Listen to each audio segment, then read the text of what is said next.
Hello everyone, this is Ankit Shukla and welcome to the logical accounting. और वो अपनी last class में हमने डिस्कस किया था कि एक फुल फ्लेज क्वेश्चन में एडमिशन के केस में क्या जर्नल एंट्री पास होती हैं।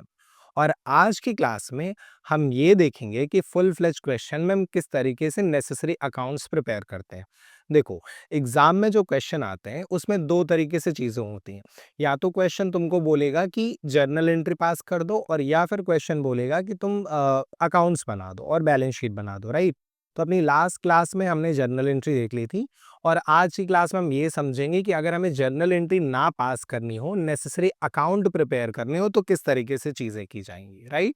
चलिए, देखो, किसी भी फुल फ्लेज क्वेश्चन में जहां पे क्वेश्चन आपको नेसेसरी अकाउंट प्रिपेयर करने को बोल रहा है, वहां पे आपको बाबू दो अकाउंट प्रिपेयर करने होते हैं। एक हमारा होता है रीवैल्यूएशन अकाउंट, और जो दूसरी चीज हमें प्रिपेयर करनी होती है वो होता है बाबू पार्टनर्स कैपिटल अकाउंट। तो ये दो चीज हमें किसी क्वेश्चन में प्रिपेयर करनी हो सकती। इसके साथ क्वेश्चन तुम्हें बोल सकता है बैलेंस शीट बनाने को, कि एडमिशन के बाद जो रिकंस्टिट्यूशन हो गया है फॉर्म का, उसकी बैलेंस शीट बना दीजिए। यानी या तो क्वेश्चन बोलेगा जर्नल एंट्री पास करने को, और या बोलेगा इन तीनों को बनाने को। तो लास्ट क्लास में हमने जर्नल एंट्री वाला पार्ट खत्म कर लिया था, और आज की क्लास में हम देखेंगे कि ये चीजें किस तरीके से प्रिपेयर होते हैं, ठीक है। तो वन बाय वन क्वेश्चन देखते हैं, और क्वेश्चन से ही वन बाय वन समझेंगे हम कि किस तरीके से रिवैल्यूएशन अकाउंट बनाना है, किस तरीके से पार्टनर कैपिटल बनानी है, और किस तरीके से बैलेंस शीट बनानी है, राइट। चलिए शुरू करते हैं। देखो बाबू, ये हमारा एक क्वेश्चन है। क्वेश्चन में कह रहा है कि A and B are partner in a firm sharing profit in the ratio of 3:2। एक फर्म में हमारे दो पार्टनर है, ए और बी, और उनका जो प्रॉफिट शेयरिंग रेशियो है वो 3 और 2 का है। On 31 March 2024 there balance sheet was as under. तो हमें एक बैलेंस शीट दी हुई है। देखो, जब भी तुम्हें बैलेंस शीट दिखेगी, तुम्हें बैलेंस शीट में बाबू दोनों साइड पे देखना है, लाइबिलिटी साइड पे भी और एसेट साइड पे भी, ठीक है। जब भी आप क्वेश्चन रीड करोगे, तो आप लाइबिलिटी और एसेट साइड पे कुछ चीजों को ढूंढने की कोशिश करोगे। क्या ढूंढेंगे बाबू? लाइबिलिटी साइड पे हम ढूंढते हैं एक्यूमुलेटेड प्रॉफिट को, और एसेट साइड पे हम ढूंढते हैं एक्यूमुलेटेड लॉसेस को और ओल्ड गुडविल को। ओल्ड गुडविल हम लोग पहले भी डिस्कस कर चुके हैं कि एसेट साइड पे अगर गुडविल लिखी हुई है तो हमारी ओल्ड गुडविल है। तो हमें बैलेंस शीट में इन चीजों को देखना होता है। क्यों देखना होता है सर? क्योंकि बाबू ये चीजें पार्टनर के बीच में हमें डिस्ट्रीब्यूट करनी होती है। तो किस नाम से दिख सकता है? देखो, अगर लाइबिलिटी साइड पे तुम्हें जनरल रिजर्व दिख गया, तो वो एक एक्यूमुलेटेड प्रॉफिट है, या प्रॉफिट और लॉस अकाउंट दिख गया तो वो भी एक्यूमुलेटेड प्रॉफिट है।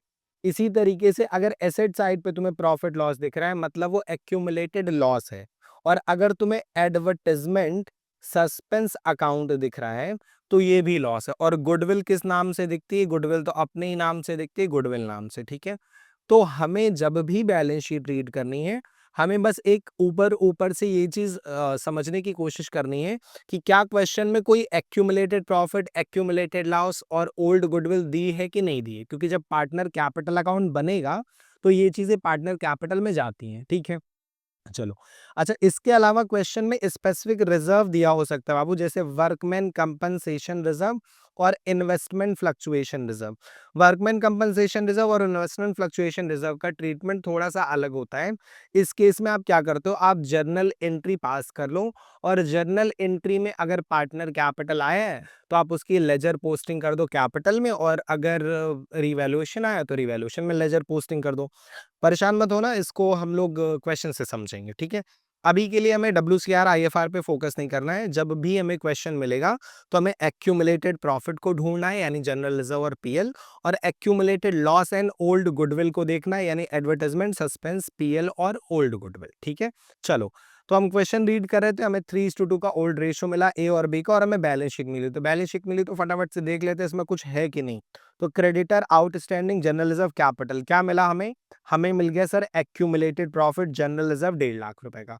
एसेट साइड पे देख लो, bank investment debtor stock premises और एडवर्टाइजमेंट सस्पेंस। सर एक एक्यूमुलेटेड लॉस भी मिल गया, एडवर्टाइजमेंट सस्पेंस। बस ऐसे इसको देख लेना है ताकि तुम्हें याद रहे कि हाँ इसमें कुछ है। अब तुम आ जाओ एडिशनल पे। एडिशनल में क्वेश्चन क्या है? अभी हम समझ रहे हैं कि क्वेश्चन को रीड कैसे करना होता है। तो सबसे पहले तुम PSR तुमने देख लिया क्या था, और जब तुम बैलेंस शीट रीड कर रहे थे तो तुमने देख लिया इसमें कोई accumulated profit, loss, old goodwill है कि नहीं है, तो वो मिल गई। अब एडिशनल देख लो। कह रहा on the above date C is admitted as a partner for 3/7 share which he take 2/7 from A and 1/7 from B. कह रहा है वो 3/7 के लिए आ रहा है और 2/7 उसको ए देगा और 1/7 उसको कौन देगा, बी देगा। यानी कि 2:1 हमारा क्या हो गया, 2/7:1/7 हमारा हो गया सैक्रिफाइसिंग रेशो। और गुडविल किस रेशो में बढ़ती है सर, सैक्रिफाइसिंग रेशो में बढ़ती है, हमने जर्नल में समझा था। ठीक है, आगे क्वेश्चन कह रहा है कि सी ब्रिंग्स, ठीक है, he bring 2 lakh as premium out of his share of 2,40,000। कह रहा है क्वेश्चन कि वो 2 लाख रुपए का प्रीमियम ला रहा है अपने 2,40,000 के शेयर में से, यानी उसको लाना चाहिए था 2,40,000, पर वो कितना लेके आ रहा है, सिर्फ 2 लाख रुपए लेके आ रहा है। तो ये हम लोग जर्नल एंट्री में भी पढ़े थे कि अगर पार्टनर प्रीमियम लाता है तो हम उस प्रीमियम फॉर गुडविल अकाउंट से सेक्रीफाइसिंग पार्टनर को देते हैं, और अगर पार्टनर प्रीमियम नहीं ला पाता है तो हम उसके करंट अकाउंट से सेक्रीफाइसिंग पार्टनर को देते हैं, पर गुडविल तो कंपनसेट करनी ही करनी है। ठीक है, तो यहाँ पे 2 लाख वो प्रीमियम ला रहा है लेकिन उसका शेयर था 2,40,000, यानी 40,000 हम उसके करंट अकाउंट से दे देंगे जो वो नहीं ला पाया, और 2 लाख हम प्रीमियम से देंगे जो वो लेके आया है। ठीक है, आगे क्वेश्चन कह रहा है कि सी जो है कैपिटल भी ला रहा है, कितना ला रहा है, सी ब्रिंग्स 6 लाख एज कैपिटल, तो 6 लाख रुपए कैपिटल ला रहा है, 2 लाख रुपए प्रीमियम ला रहा है, और 40,000 जो प्रीमियम वो नहीं ला पाए वो हम उसके करंट अकाउंट से ले लेंगे। ठीक है सर, आगे फिर क्वेश्चन में कुछ पॉइंट दिया है बाबू रीवैल्यूएशन से रिलेटेड, तो कोई दिक्कत नहीं है, अभी रीवैल्यूएशन कर ली जाएगी। और फिर क्वेश्चन कह रहा है कि प्रिपेयर करिए रीवैल्यूएशन कैपिटल और ओपनिंग बैलेंस शीट। तो क्वेश्चन में रिवैल्यूएशन बोला है बनाने को, कैपिटल बनाने को बोला है और बैलेंस शीट बनाने को बोला है। ठीक है, तो आपने क्वेश्चन रीड कर लिया। अब एक बार अगर मैं तुमको शॉर्ट में बताऊं कि क्वेश्चन हमें कैसे रीड करना है, तो सबसे पहले तुमने पीएसआर वगैरह देख लिया, हाईलाइट कर लिया। बैलेंस शीट में हमने देख लिया कोई accumulated profit, accumulated loss, old goodwill वगैरह है कि नहीं, और फिर कितनी कैपिटल ला रहा है, प्रीमियम ला रहा है कि नहीं ला रहा है, और सैक्रिफाइसिंग रेशियो क्या है, बस ये बेसिक सी चीजें देखनी होती हैं। अब आ जाओ कि हम क्वेश्चन को किस तरीके से अटेम्प्ट करने वाले हैं। क्वेश्चन में बोला है बाबू रिवैल्यूएशन बनाने को, कैपिटल बनाने को और बैलेंस शीट बनाने को, और जिस ऑर्डर में बोला है हम बनाते भी उसी ऑर्डर में है। तो सबसे पहले हम क्या बनाएंगे, रीवैल्यूएशन, मतलब सॉरी, ऑर्डर कुछ भी बोले हम बनाते इसी ऑर्डर में, मतलब सबसे पहले रीवैल्यूएशन बनता है, फिर बनता है पार्टनर कैपिटल अकाउंट, और सबसे लास्ट में बनती है बैलेंस शीट।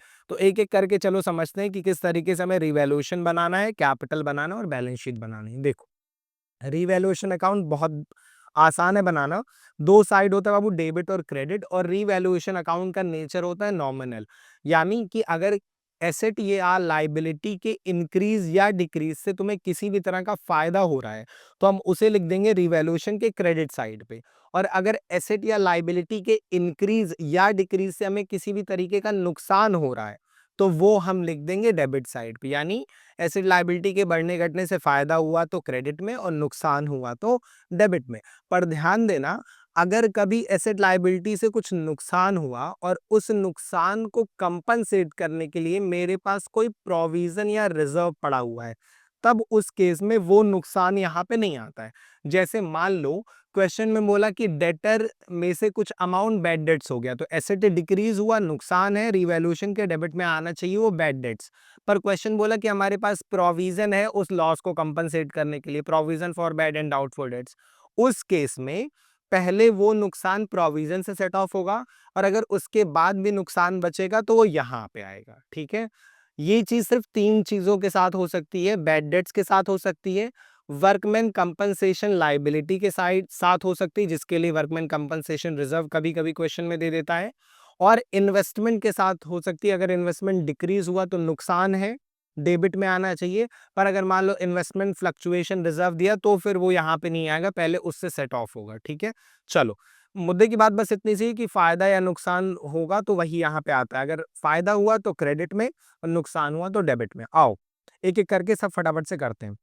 सबसे पहला पॉइंट है कि premises be depreciated by 10%। Premises को आप 10% से डेप्रिशिएट कर दिए। प्रीमाइजेस क्या है बाबू, एसेट है, और अगर हम एसेट को डेप्रिशिएट करेंगे तो फायदा है कि नुकसान है सर, नुकसान, और नुकसान कहाँ पे आता है, डेबिट में आता है, तो तुम यहाँ पे लिख दोगे टू प्रीमाइजेस। कितना परसेंट से करना है बाबू, 10% से करना है तो 10% निकाल लो, 80,000 हो जाएगा।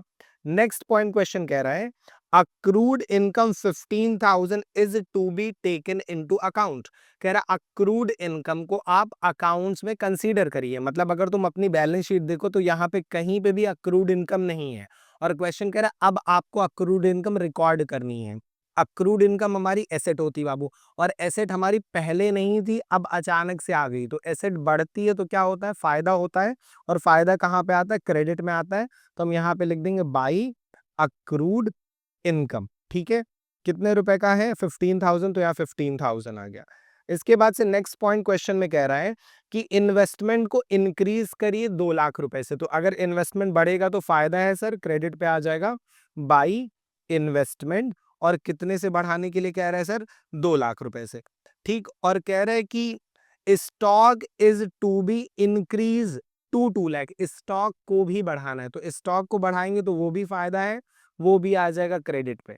ठीक है, पर कितने रुपए से, एक चीज यहां पे समझो बाबू, जब क्वेश्चन तुमको बोले कि इंक्रीज या decrease by this much amount, तो मतलब कि उतने से ही बढ़ाना है या घटाना है। पर अगर क्वेश्चन बोला है कि इंक्रीज या decrease to this much amount, मतलब उतने तक बढ़ा के ले जाना है या घटा के ले जाना है। जैसे हम बोले कि इन्वेस्टमेंट को आप 2 लाख से बढ़ाइए, investment to be increase by 2 lakh, तो मतलब जो इंक्रीज हुआ वो 2 लाख का ही है। पर जब हम तुमसे बोल रहे हैं कि stock to be increase to 2 lakh, मतलब स्टॉक को 2 लाख तक बढ़ाना है, यानी कितना है तुम देखो और उसको 2 लाख रुपए तक ले जाओ बढ़ा के। तो यहाँ पे अगर स्टॉक तुम नोटिस करो तो 1,50,000 दिया है, और क्वेश्चन कह रहा है कि स्टॉक को इंक्रीज करना है टू 2 लाख, मतलब 2 लाख तक बढ़ाना है। तो 1.5 लाख से 2 लाख तक बढ़ाने के लिए तुम्हें कितने रुपए से बढ़ाना पड़ेगा, 50,000 रुपए से बढ़ाना पड़ेगा, राइट। तो ये चीज हो गई। तो हमेशा ध्यान देना, अगर बाई लिखा है मतलब इतने से बढ़ाना है, और टू लिखा है मतलब इतने तक बढ़ा के ले जाना है, यानी जब टू लिखा होगा तो तुम्हें कंपेयर करना होगा और पता करना होगा कि कितने से बढ़ा या घटा। पर जब से लिखा है, बाई लिखा है, तो तुम्हें कुछ कंपेयर करने की नीड नहीं है, जितना लिखा है उतना ही अमाउंट यहाँ पे आ जाएगा। चलिए आगे बढ़ते हैं।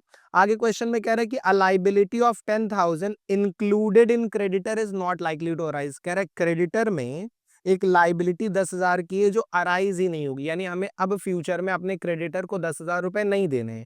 तो अगर नहीं देना है तो फायदा है, और फायदा है तो कहाँ पे आ जाएगा बाबू, ये आ जाएगा क्रेडिट साइड पे बाई क्रेडिटर नाम से। और कितने का फायदा हो गया हमें, 10,000 रुपीज। चलो लास्ट पॉइंट क्वेश्चन में कह रहा है कि there is an unrecorded asset worth 50,000। हमारे पास एक एसेट है जो पहले कभी रिकॉर्ड ही नहीं थी, तो रिकॉर्ड नहीं थी, तो अब अगर हम अचानक से कोई एसेट पा जा रहे हैं तो वो हमारे लिए क्या हो गया बाबू, फायदा हो गया। और फायदा कहाँ पे आता है, हमेशा क्रेडिट में आता है। तो अनरिकॉर्डेड एसेट तुम यहाँ पे लिख लो कितने की है, 50,000, तो 50,000 फायदा हो गया। ठीक है, अब क्या क्वेश्चन में और कोई पॉइंट बचा सर रिवैल्यूएशन का, नहीं अब तो कोई पॉइंट है नहीं।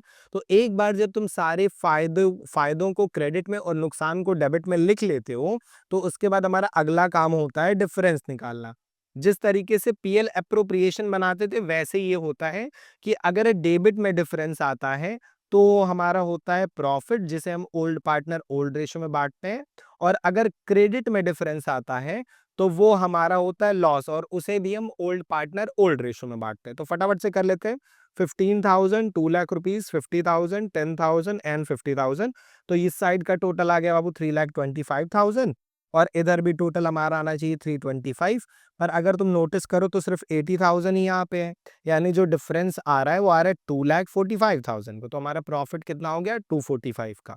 अब इस प्रॉफिट को हम ओल्ड पार्टनर ओल्ड रेशियो में डिस्ट्रीब्यूट कर देते हैं, तो इसको बांट लेते हैं 3:2 में।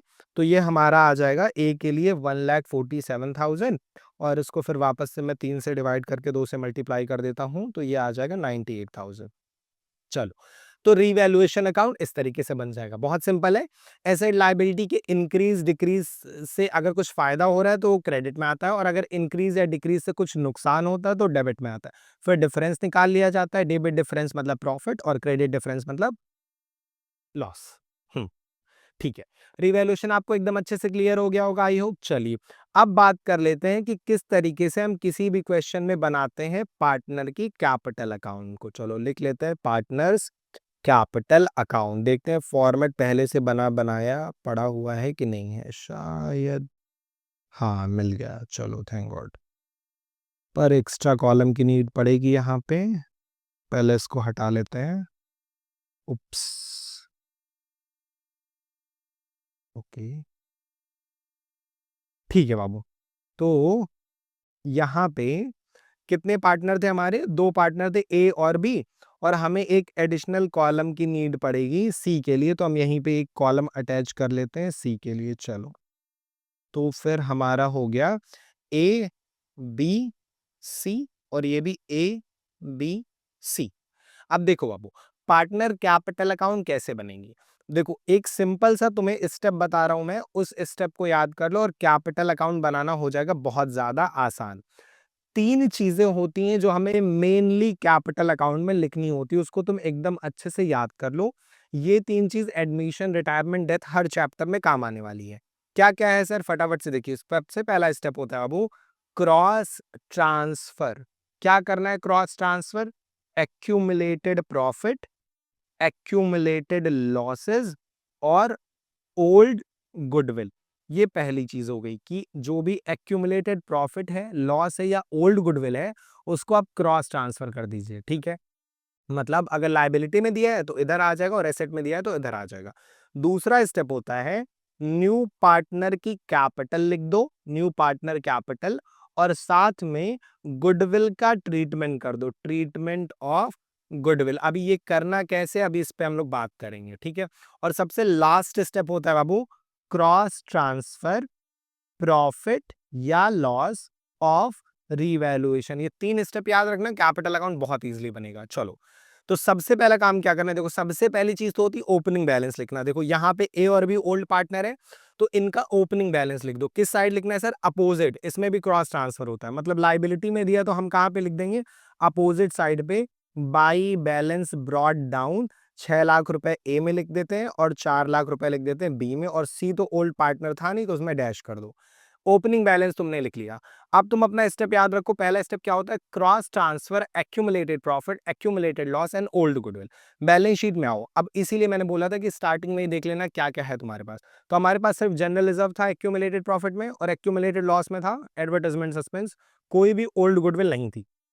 तो इनको हम कर देंगे क्रॉस ट्रांसफर, यानी जनरल रिजर्व हमारा आ जाएगा यहाँ पे बाई जनरल रिजर्व, और एडवर्टाइजमेंट सस्पेंस हमारे यहाँ पे आ जाएगा टू एडवर्टाइजमेंट सस्पेंस। देखो कितना सिंपल है, क्रॉस ट्रांसफर हमने कर दिया एक्यूमुलेटेड प्रॉफिट को और एक्यूमुलेटेड लॉसेस को, और अगर कोई ओल्ड गुडविल है तो उसको भी। तो ये हमारा बटता है बाबू ओल्ड पार्टनर ओल्ड रेशियो में। तो सबसे पहले हमने जनरल रिजर्व बांट दिया 90,000 और 60,000, और इसको भी बांट देते हैं, ये आ जाएगा 27,000 एंड 18,000। चल तो पहला स्टेप तुम्हारा हो गया कंप्लीट। क्या था, क्रॉस ट्रांसफर करना एक्यूमुलेटेड प्रॉफिट, एक्यूमुलेटेड लॉस और ओल्ड गुडविल को।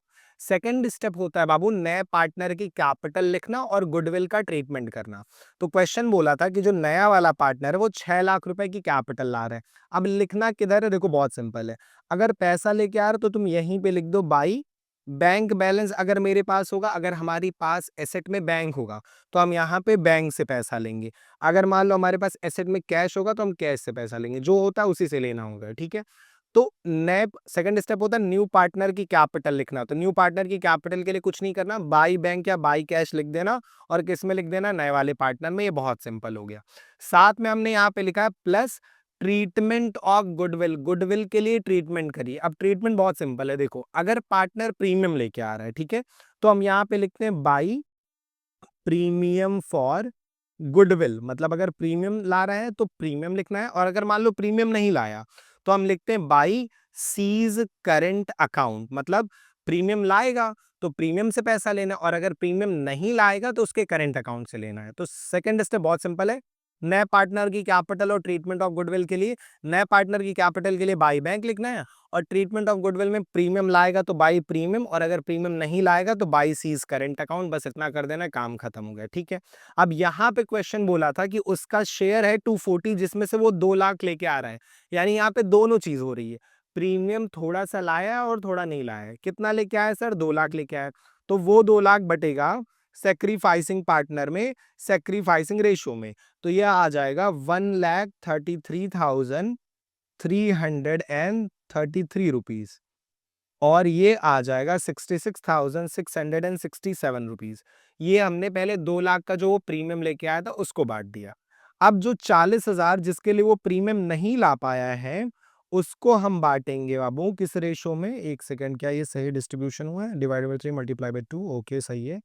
और 40,000 जो वो नहीं लेके आ पाया उसको हम बांट देते हैं, ठीक है। 40,000 डिवाइडेड बाय 3 मल्टीप्लाई बाय 2, तो ये आ गया 26,667 and divided by 3 multiply by 2, ये आ जाएगा 17,777। कुछ गलत लग रहा है हमको, पता नहीं क्यों। 40,000 डिवाइड 5 मल्टीप्लाई बाय 3, हाँ गलत है, सॉरी। 40 डिवाइडेड बाय 3, अरे यार क्या कर रहे हैं हम। 40, ओके सॉरी सॉरी सॉरी, ये है सेक्रीफाइसिंग रेशियो ना, मेरी नज़र बार बार यहाँ चली जा रही थी 3:2 पे। तो 40,000 डिवाइडेड बाई 3 और मल्टीप्लाई बाई 2, ये हमारा हो जाएगा 26,667 रुपीज़ और 40,000 डिवाइडेड बाई 3 मल्टीप्लाई बाई 1, ये आ जाएगा 13,333 रुपीज़, ठीक है। तो जो प्रीमियम लेके आया था वो हमने बांट दिया सेक्रीफाइसिंग रेशियो में बाई प्रीमियम लिख के, और जो प्रीमियम वो नहीं लेके आ पा रहा था वो हमने बांट दिया सेक्रीफाइसिंग रेशियो में बाई सीज करेंट अकाउंट लिख के, और कैपिटल के लिए तो बाई बैंक लिखना ही है। तो तुम्हारा 2 स्टेप हो गया कंप्लीट। पहला step cross transfer accumulated profit, accumulated loss and old goodwill, and second step new partner capital and treatment of goodwill. चलो फाइनल स्टेप क्या होता है, क्रॉस ट्रांसफर प्रॉफिट और लॉस ऑफ रिवैल्यूएशन, मतलब रिवैल्यूएशन का प्रॉफिट लॉस जो भी है उसको क्रॉस में ट्रांसफर कर दो। यहां आया है सर प्रॉफिट, तो डेबिट में है, मतलब कहां पे चला जाएगा, क्रेडिट में चला जाएगा। तो तुम क्रेडिट में लिख दो बाई रिवैल्यूएशन अकाउंट। 1,47,000 इसमें आया है और 98,000 इसमें आया है। डन। चलो मतलब देखो कितना सिंपल था, ठीक है।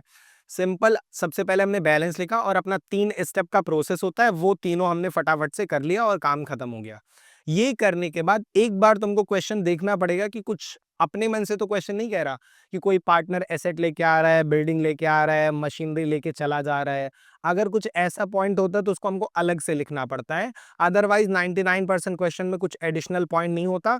ये बेसिक तरीका जो ट्रिक है इसी को फॉलो करो और सारी चीजें आराम से हो जाती हैं। अगर कुछ एडिशनल होता है तो उसको हम अलग से लिख लेते हैं, अदरवाइज इतना काफी है, ठीक।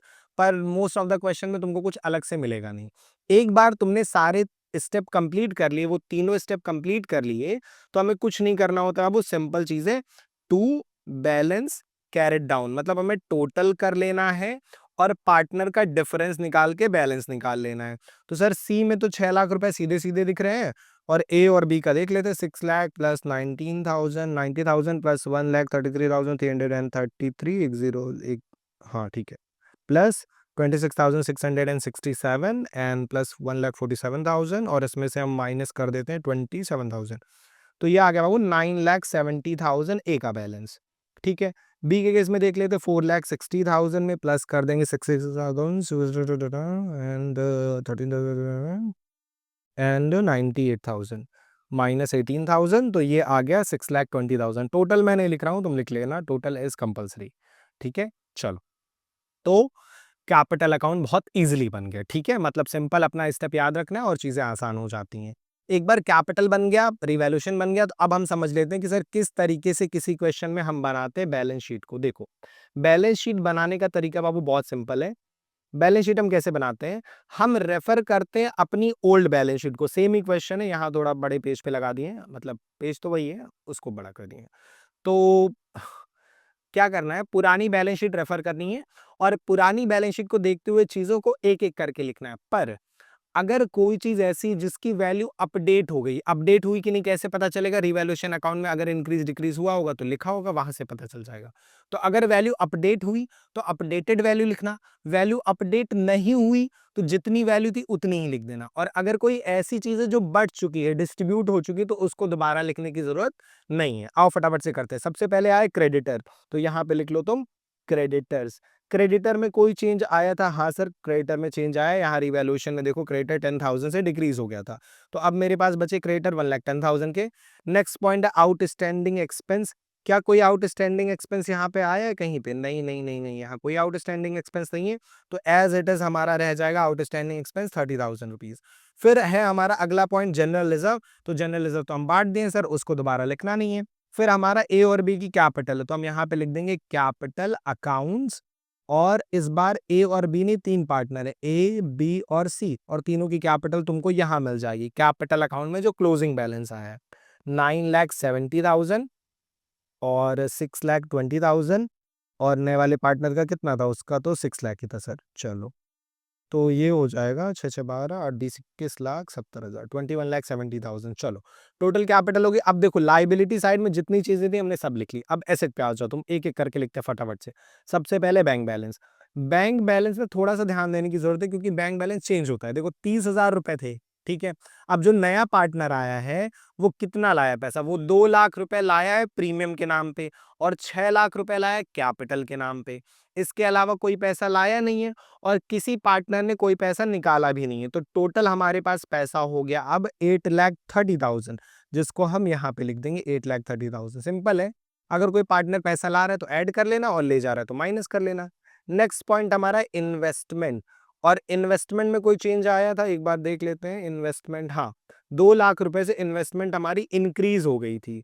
तो अभी हमारे पास इन्वेस्टमेंट हो गई कितने की? 3,50,000 की। और नेक्स्ट पॉइंट हमारा है डेटर। तो डेटर तुम लिख लो। डेटर में कोई चेंज आया था क्या sir? Debtor debtor debtor debtor नहीं, कोई चेंज नहीं, तो 125 एज इट इज। फिर स्टॉक है। स्टॉक में कोई चेंज आया है? एक बार डेटर में नहीं आया था ना? नहीं। स्टॉक 50,000 से सर इंक्रीज हो गया है शायद। हाँ, इंक्रीज हो गया है। तो स्टॉक हो गया 2 लाख रुपए का। और स्टॉक के बाद प्रीमिसेस है, प्रीमाइजेस। तो प्रीमाइजेस का मतलब क्या होता है सर? इमारत बाबू, मतलब बिल्डिंग ही होता है। तो प्रीमाइजेस में कोई चेंज आया था? हाँ, डेप्रिशिएट हो गया 80,000 से। तो ये हो गया 7,20,000 अपडेटेड। और सबसे लास्ट में एडवर्टाइजमेंट सस्पेंस है तो उसको बांट दिए। सर सब कुछ हो गया, पुरानी बैलेंस शीट से ही कॉपी करें, जो बदल गया उसकी अपडेटेड वैल्यू, जो नहीं बदला उसकी ओल्ड वैल्यू। सब करने के बाद अब हमें क्या करना है सर? क्या अब हम टोटल कर सकते हैं? नहीं। सब करने के बाद तुम एक बार रिवैल्यूएशन और कैपिटल को रेफर कर लेना कि कोई नई एसेट या लायबिलिटी तो नहीं आ गई। तो देखो, प्रीमाइजेस हो चुका, इन्वेस्टमेंट स्टॉक क्रेडिटर हो चुका, पर ये अक्रूड इनकम अभी तक हमने नहीं लिखा और अनरिकॉर्डेड एसेट भी नहीं लिखी। ये दोनों चीज पुरानी बैलेंस शीट में नहीं एग्जिस्ट कर रही थी पर अब आ चुकी हैं हमारे पास, और ये दोनों ही हमारी एसेट है बाबू। तो एसेट साइड पे आ जाएगी। एक तुम लिख लो अक्रूड इनकम और एक थी हमारी अनरिकॉर्डेड एसेट। स्पेस नहीं, थोड़ा शॉर्ट में लिख रहे हैं। चलो, अक्रूड इनकम 15,000, तुम एग्जाम में शॉर्ट में मत लिखना। और अनरिकॉर्डेड एसेट हमारी 50,000, इसको भी लिख लेते हैं। चलो, यानी एक बार हमने रिवैल्यूएशन देख लिया, साथ में हमें देखना कैपिटल अकाउंट। कैपिटल में क्या मिल सकता है सर? कैपिटल में बेटा मिल सकता है करंट अकाउंट। यहाँ देखो कुछ नया नहीं सर, यहाँ BD general reserve bank premium सीज करंट अकाउंट मिल गया सर। अच्छा, करंट अकाउंट किस साइड जाता है सर? Same side. अगर यहाँ करंट तुमको दिखेगा तो इधर लिख देना और यहाँ दिखेगा तो इधर लिख देना। मतलब ये हमें इधर दिख रहा है तो ये जाएगा एसेट साइड पे। एसेट साइड पे हम लिख देंगे यहाँ पे सीज करंट अकाउंट।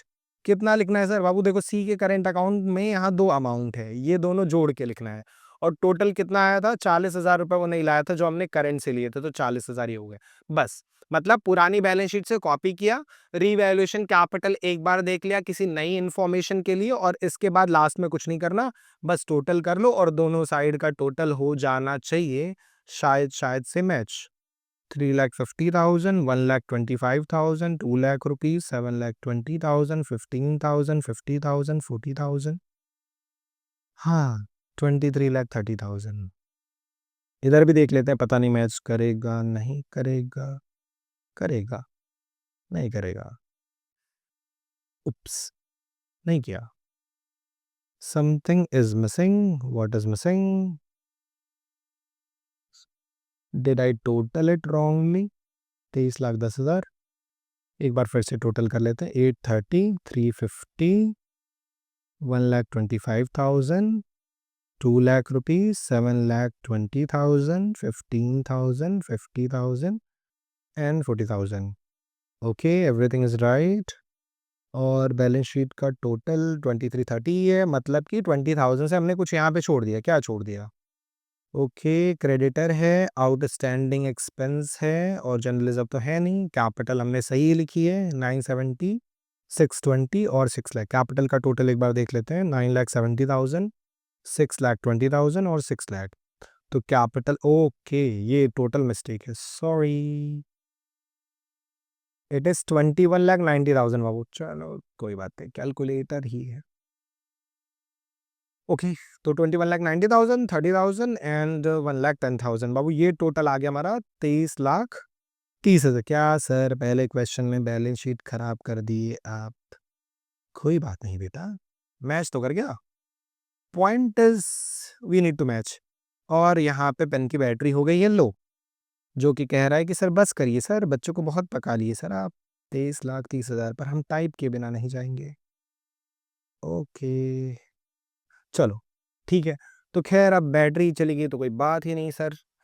ठीक है बाबू, तो आई होप आपको चीज़ें एकदम अच्छे से क्लियर हो गई होंगी और आपको समझ में आ गया होगा कि एक फुल फ्लैश क्वेश्चन में हम किस तरीके से बनाते हैं revaluation account, capital account, balance sheet account. तो solve the question and if there is any doubt comment in the video, we discuss that doubt in the next video और I will try to explain one और few more question related to full flash question, ताकि तुमको और अच्छे से ही full flash question समझ में आए। ठीक है, तो प्रैक्टिस करते रहिए और हम मिलते हैं नेक्स्ट वीडियो में।